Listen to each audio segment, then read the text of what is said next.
sahabat PPKS, ini nih momen yang sudah kita tunggu-tunggu. Akhirnya ruangan imersif di Museum Perkebunan Indonesia sudah bisa kita nikmati. Bagaimana, penasaran? Yuk ikuti!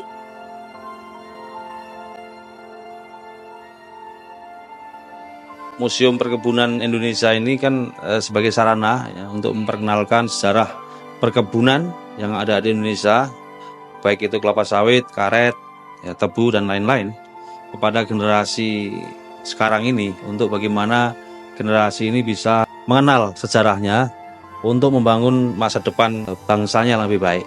Tentunya itu yang kita harapkan ya dengan kehadiran museum ini. Nah, dengan metode baru ya yang dilakukan oleh museum, di mana bagaimana memperkenalkan sejarah melalui satu pendekatan teknologi AI ya, sehingga diharapkan anak-anak muda ini bisa lebih mengenal ya, kemudian berkesan dengan teknologi ini, dan tentunya artinya anak-anak muda bisa lebih mudah untuk mengenal sejarahnya ya, dengan pendekatan kekinian pastinya ya, sehingga di masa depan ini, saat ini dan seterusnya di masa yang akan datang, anak-anak muda ini bisa lebih berkreasi dan maju gitu.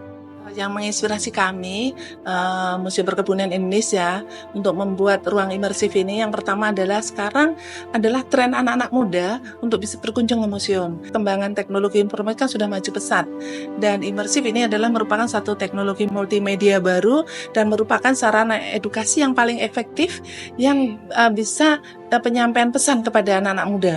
Nggak anak-anak muda juga, terutama ya anak-anak kecil pun maupun orang tua juga senang dengan tayangan-tayangan imersif. Tentu saja ini tergantung kepada konten.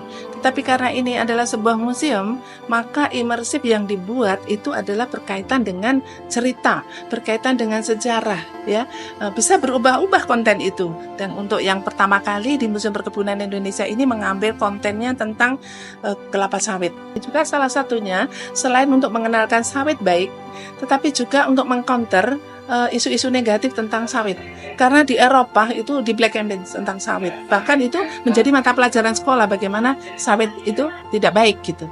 Nah, inilah kenapa kelapa sawit kita angkat adalah salah satu komoditas perkebunan di Indonesia yang menjadi penopang ekonomi di Indonesia sekarang ini. Gimana? Seru kan? Yuk segera kunjungi Museum Perkebunan Indonesia sekarang!